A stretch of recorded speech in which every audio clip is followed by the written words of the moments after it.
Dieu va vous montrer des choses qui sont des potentialités pour vous, mais quand vous lisez la parole, vous devez la prendre pour vous, pas juste pour ce groupe spécial de personnes vraiment spéciales, mais chaque promesse dans la parole de Dieu est pour vous. Elles sont toutes pour vous. Dieu veut vous bénir. Dieu veut vous promouvoir. Dieu veut vous élever.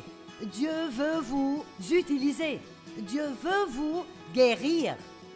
Amen.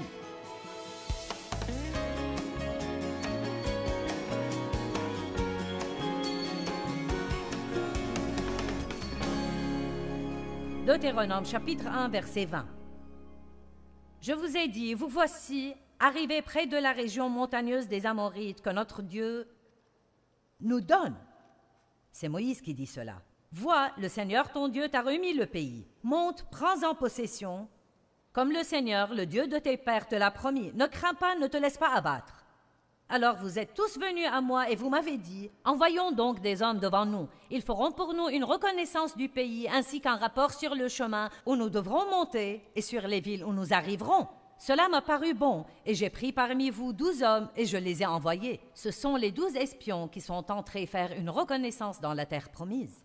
Et effectivement, le verset 25 dit, ils y ont cueilli des fruits du pays et nous les ont rapportés. Ils nous ont déclaré, le pays que le Seigneur notre Dieu va nous donner est un bon pays. Regardez le verset 26. Pourtant, vous vous êtes révoltés contre les commandements de votre Dieu en refusant d'y aller. Je n'ai pas le temps de tout lire, mais plus loin. Ils ont décidé, bien maintenant, nous y irons. Et Dieu a dit, n'essayez pas d'entrer maintenant, parce que je ne suis pas avec vous. Vous auriez dû y aller quand je vous l'ai dit. Donc les voilà, arrivés à la frontière de la terre promise, et quand Dieu leur a dit, maintenant c'est le moment de posséder le pays, ils n'y sont pas allés, ils se sont rebellés contre Dieu, et ils ont erré encore 38 ans dans le désert, et beaucoup d'entre eux, ils sont morts. Bon, maintenant, je veux vous enseigner une petite leçon. Quand Dieu dit, il est temps de vous occuper de quelque chose,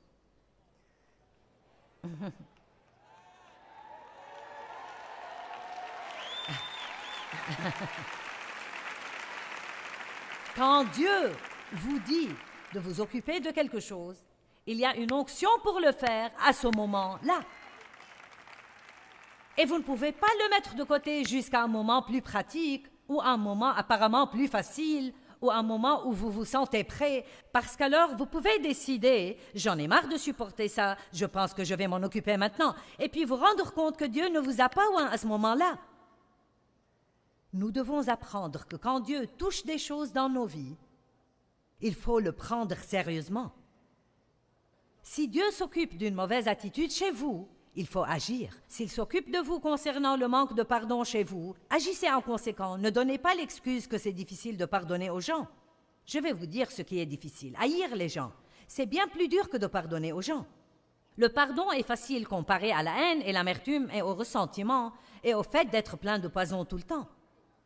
Si Dieu est en train de s'occuper d'une habitude que vous avez et qui est destructrice, si Dieu est en train de mettre son doigt dessus, alors vous ne devez même pas penser que vous ne le pouvez pas, parce que Dieu ne va jamais s'occuper de vous à propos de quelque chose sans vous donner la capacité d'arriver à la victoire. Mais vous devez le croire. J'ai été sexuellement abusée par mon père pendant des années, et quand j'ai quitté la maison, je pensais quitter le problème. J'ignorais que j'avais le problème avec moi gravé dans mon âme. Il était dans mes pensées, il était dans mes émotions, dans ma volonté, et affectait toutes les relations que j'avais, ma relation avec Dieu, ma relation avec moi-même, mes relations avec les autres personnes. Vos secrets vous rendront malade. Et quand Dieu dit qu'il est temps de s'occuper des choses, alors il est temps de le faire. Mon premier mariage était un cauchemar. J'ai épousé un homme qui avait beaucoup de problèmes comme moi, sinon plus, et il courait les autres femmes et était un petit voleur et un escroc. Et donc, ça n'a jamais marché. 5 années de ce cauchemar, nous avons eu un enfant. Et finalement, avons divorcé. Il est allé en prison. Et j'ai rencontré Dave qui était né de nouveau, un jeune luthérien rempli du Saint-Esprit. Et comme je vous l'ai dit, il voulait une épouse. Il était sorti avec 3 femmes. Il essayait, en fait, de prendre possession du pays. Il pouvait... Il pouvait le voir avec les yeux de la foi et il sortait pour le prendre. Laissez-moi vous dire. Donc, écoutez, il a su qu'aucune des trois n'était la bonne et puis il m'a vu en train de laver la voiture de ma mère. Il m'a trouvée mignonne en short, les cheveux remontés sur le sommet de la tête, en train de fumer ma cigarette et boire ma bière ou autre chose. Et il a dit, tu veux laver ma voiture quand tu auras fini avec celle-là? J'ai dit, si tu veux qu'elle soit lavée, lave-la toi-même. Et il m'a raconté ce qui lui était venu à l'esprit. Cette fille est pour moi. Voilà, ou bien il était complètement fou, ou il était guidé par l'Esprit de Dieu. Nous sommes sortis seulement 5 fois, puis on s'est mariés. Il devait aller vite avant de comprendre sur quoi il tombait. Donc, après 3 semaines de notre mariage, Dave m'a dit, « Qu'est-ce qui ne va pas chez toi? » Je ne savais pas que j'avais un problème. Je pensais que tous les autres avaient un problème, mais pas moi. Peut-être que vous aussi ne savez pas que vous êtes le problème. Vous me regardez sur l'écran de télé. J'ai dit, peut-être que votre problème, c'est de ne pas savoir que vous êtes le problème. Vous pensez que je parle aux personnes ici dans cette salle, mais non, je vous parle à vous. C'est un fait, je fais tout ça principalement pour vous. Attrapez! Ne vous allongez pas dans votre lit avec la télécommande dans la main et ne changez pas de chaîne car je serai aussi sur l'autre chaîne.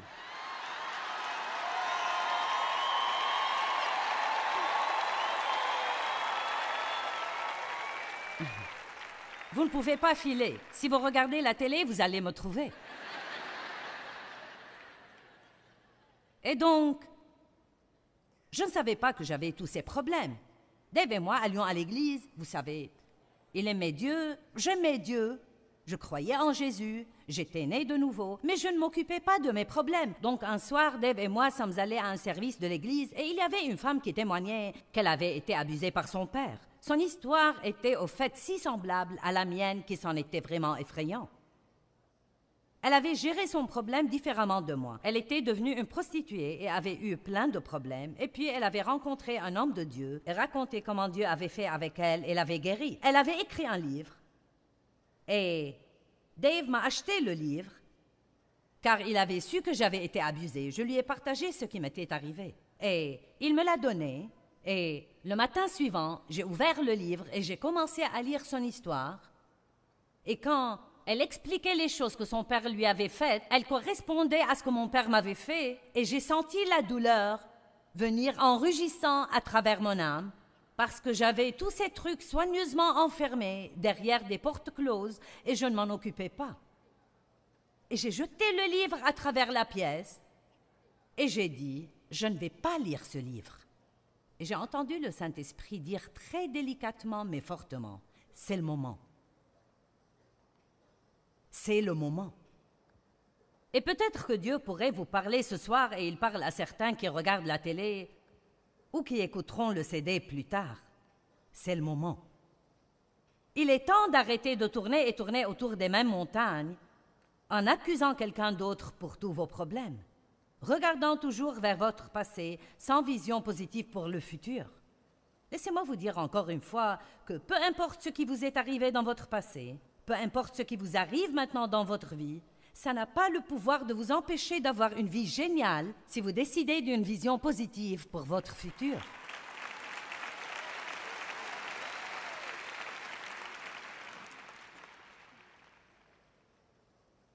La deuxième mauvaise mentalité qu'ils avaient et dont je voudrais m'occuper est « quelqu'un d'autre doit faire cela pour moi ».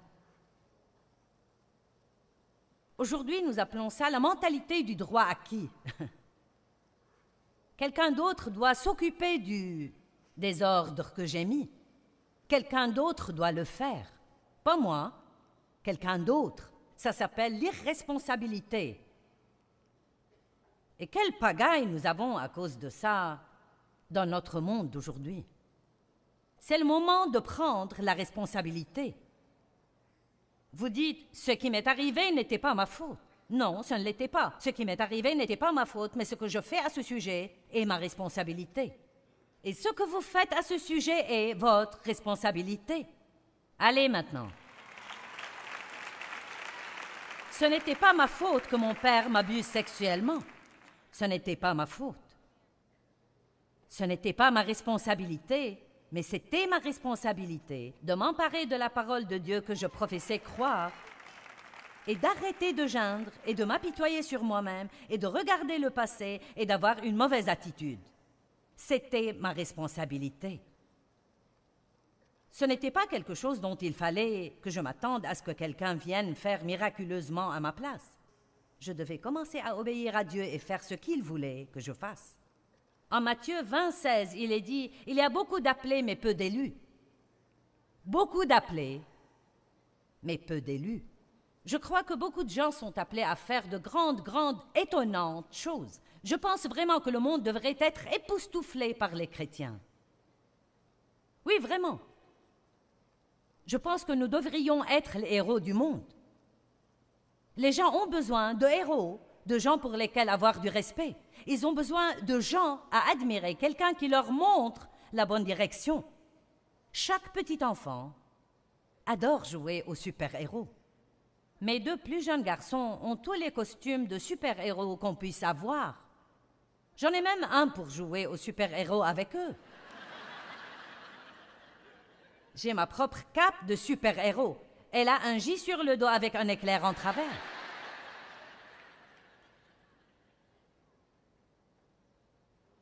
Si nous apportions au monde un exemple de Jésus, il serait encouragé et aurait de l'espérance. Il y a beaucoup d'appelés, mais peu d'élus. Beaucoup sont appelés à faire de grandes choses, mais peu font de grandes choses, parce que peu de gens prendront la responsabilité de l'appel. L'appel n'est pas la fin, c'est là que le travail commence. D'abord vient l'appel, ensuite vient le travail, ensuite vient le sacrifice, ensuite vient de ne jamais abandonner, ensuite vient d'aller jusqu'au bout. Beaucoup de gens sont appelés à faire de grandes choses, mais nous avons un mauvais état d'esprit, nous avons une mauvaise mentalité concernant ce que Dieu nous demande de faire.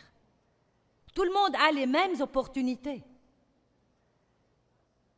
Tout le monde a la totalité de la puissance de Dieu à disposition, mais pas tout le monde n'est désireux de faire sa part.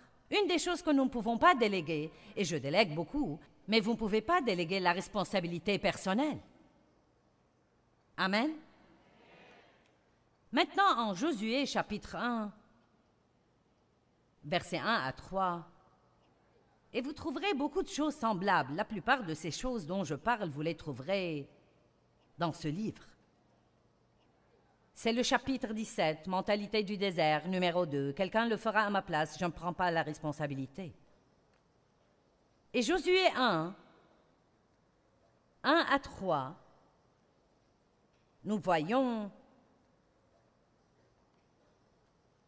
que la Bible dit ceci. Après la mort de Moïse, serviteur du Seigneur, le Seigneur dit à Josué, fils de Nun, qui était aide de Moïse, « Moïse, mon serviteur, est mort. » Bon, c'est un constat très intéressant car si vous savez ce qui s'est passé avant ça, c'était « Pourquoi donc Dieu dirait-il que Moïse est mort ?» Josué savait bien que Moïse était mort. Ils avaient déjà pleuré Moïse pendant 30 jours. Donc, pourquoi dire que Moïse est mort? Parce que ça implique en fait quelque chose de très important et qui n'est pas explicite dans le texte. Et ce qui est impliqué, c'est « Il est maintenant temps pour toi de prendre de nouvelles responsabilités. » Parce que, voyez-vous, Moïse faisait tout pour les Israélites. Il faisait même leur repentance. Ils ne se repentaient pas pour leurs péchés. Quand ils agissaient stupidement et péchaient, Moïse allait supplier Dieu de ne pas les tuer. Et je pense que nous devons réaliser ce soir que peut-être certaines de nos anciennes façons de faire les choses sont mortes et c'est un nouveau jour. Et Dieu dit, il est temps de s'occuper des trucs. Il est temps de monter dans un nouveau niveau de responsabilité. Il est temps d'arrêter de remettre les choses à plus tard jusqu'à un moment plus opportun. Maintenant, il est temps. Amen? Qui ne veut plus tourner et tourner autour de la même montagne stupide encore une fois? Très bien. Bon, si vous ne voulez pas tourner autour, il reste seulement une chose et c'est passer à travers. La seule sortie, c'est à travers. Vous m'entendez? La seule sortie, c'est à travers. Moïse est mort, donc maintenant lève-toi. Ça veut dire lève-toi et avance. Donc maintenant lève-toi, prends sa place, passe le Jourdain que voici, toi et tout ce peuple, vers le pays que je leur donne aux fils d'Israël. Et j'aime ceci. Et tout lieu que foulera la plante de vos pieds, ce lieu même, je vous l'ai déjà donné. Wow! Est-ce que quelqu'un voit ce qui est dit? Il y a tant encore que je vois avec les yeux de la foi devant moi, je le vois pour ma vie, mais je ne peux pas le posséder en restant juste à la frontière de la terre promise, à pleurnicher et me lamenter sur combien c'est difficile. Dieu a déjà payé pour ça avec le sang de son Fils. C'est déjà acheté et payé. Voici, il a dit, lève-toi, prends sa place, passe le Jourdain que voici, toi et tout ce peuple, vers le pays que je leur donne, aux fils d'Israël, et tout lieu que foulera la plante de vos pieds, je vous l'ai déjà donné. Amen. Je ne peux pas juste me tenir ici et dire, bien, quelqu'un d'autre le fera à ma place. Ne puis-je pas juste prier pour cela?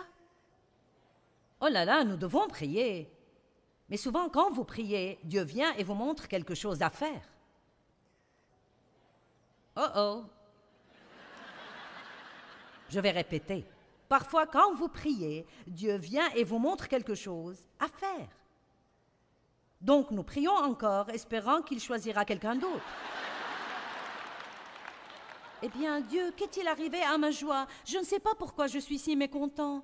Et puis, tout d'un coup, vous vous souvenez que vous avez traité quelqu'un vraiment mal, et Dieu dit, tu dois t'excuser, tu dois aller t'humilier et lui dire que tu avais tort et corriger cela. Je ne peux pas lui dire que j'avais tort, je ne peux pas m'excuser. Quand vous priez, Dieu vous montre des choses. La Bible dit, regarde la fourmi. Elle n'a pas de chef ni de superviseur. Pourtant, elle travaille dur et fait ce qui est juste. J'aime les gens qui font ce qui est juste sans que personne ne leur fasse faire ce qui est juste. Pouvez-vous vous diriger? Est-ce que vous démarrez seul? Êtes-vous quelqu'un qui fait ce qui est juste quand personne ne regarde? Ou bien ne ferez-vous ce qui est juste que quand quelqu'un vous le fait faire? J'avais un frère comme ça. J'ai dit que j'avais un frère parce qu'il n'est plus avec nous. 10 ans plus jeune que moi, mon seul proche. Très jeune, à cause de toutes les choses que nous vivions, il est entré chez les Marines quand il avait 17 ans, a fait la guerre du Vietnam et est devenu toxicomane. Et n'a jamais été bien dans sa vie. Nous avons essayé de l'aider. Il a même vécu avec Dave et moi de nombreuses années. Et tant que je le faisais se lever pour travailler, il allait au travail. Tant que je lui disais quoi faire, il le faisait. Si nous étudions la Bible avec lui, il l'étudiait. Mais à chaque fois qu'il se retrouvait seul, il ne pouvait se gérer lui-même et il retournait là où il avait été. Et tristement, mon frère, qui aurait pu faire partie de ça, voyager dans le monde, aider les gens tout autour du monde, est mort dans un immeuble abandonné à Los Angeles il y a à peu près 3 ans, à l'époque de Noël. Peu importe qui est votre famille, le fait que sa sœur soit une évangéliste, une prédicatrice à la télé et aide les gens à travers le monde, ça n'a pas compté pour lui. Il devait prendre ses responsabilités. Vous ne pouvez pas vous en sortir avec une foi de seconde main. Découvrez ce à quoi vous croyez. Amen.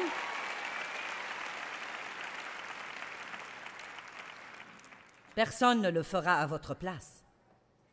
Il est temps de vous aguerrir et de vous lever et de dire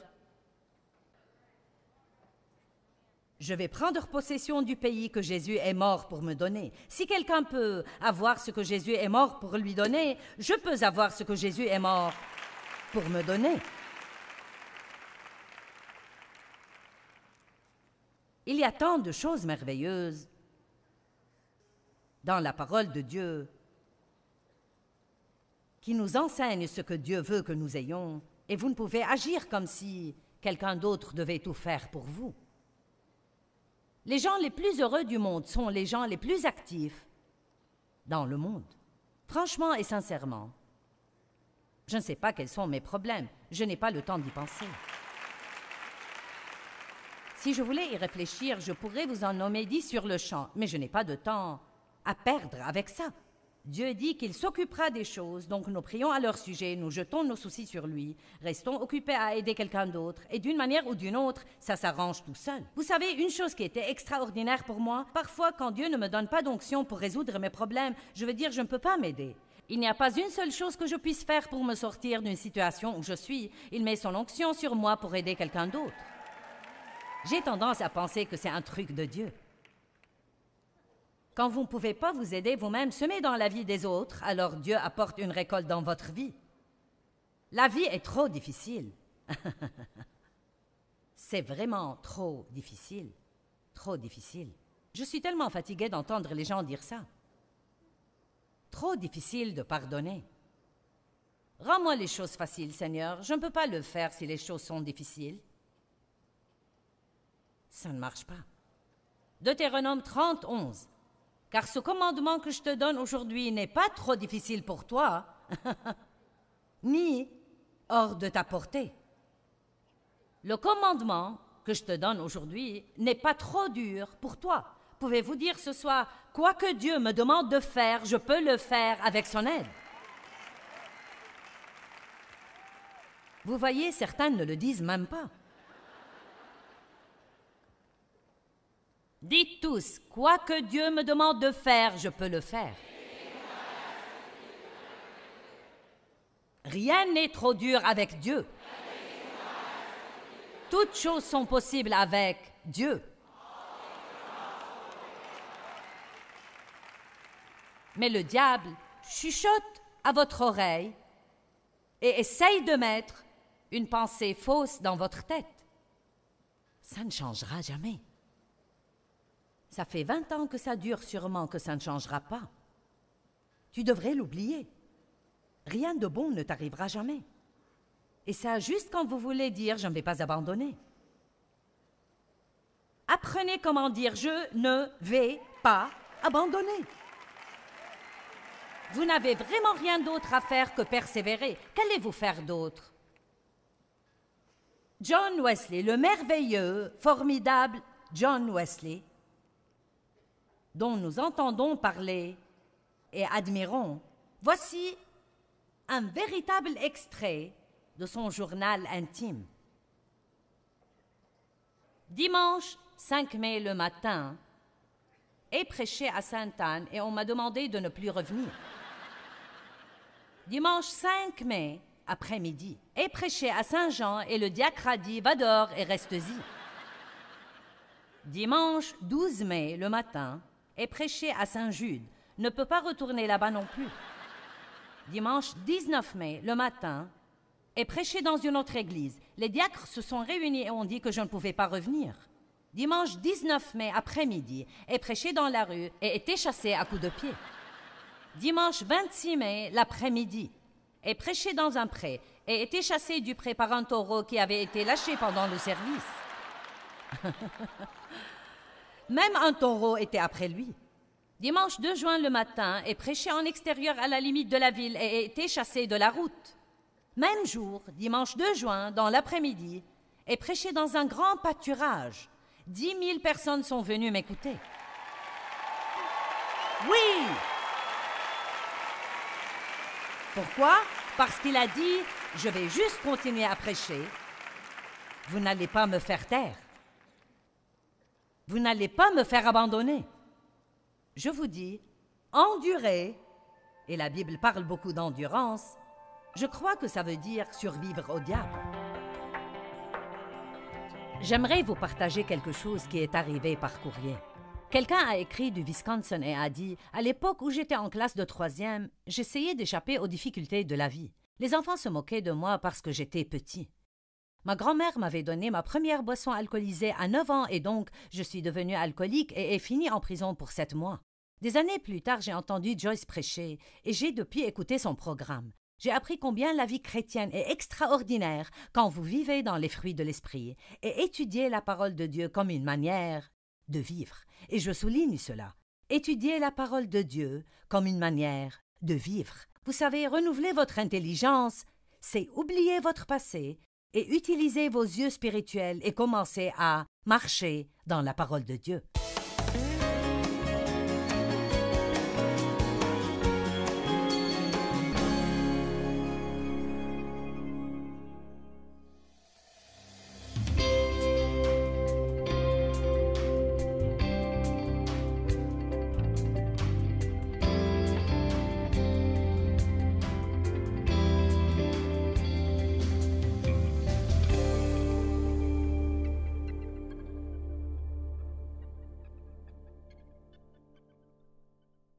Thôi mong chờ, vậy sao bật khóc trong ngu ngơ.